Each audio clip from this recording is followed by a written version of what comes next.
কি হয়েছে? তার জন্য তোমার লাভ? লাভ খুশির প্রশ্ন নয়, আমি তোমার স্ত্রী।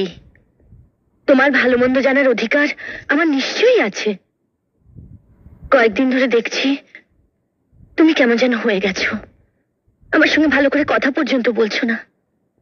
দেখো, সংসারে থাকতে গেলে স্বামী স্ত্রীর মধ্যে মনোমালিন্য কখনো কখনো হয়েই থাকে, তা আবার মিটেও যায়। কিন্তু তুমি...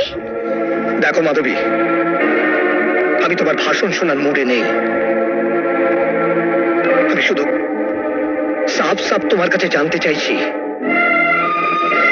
যে তোমার পেটে যে পাপ এসেছে সেটা আসলে কার?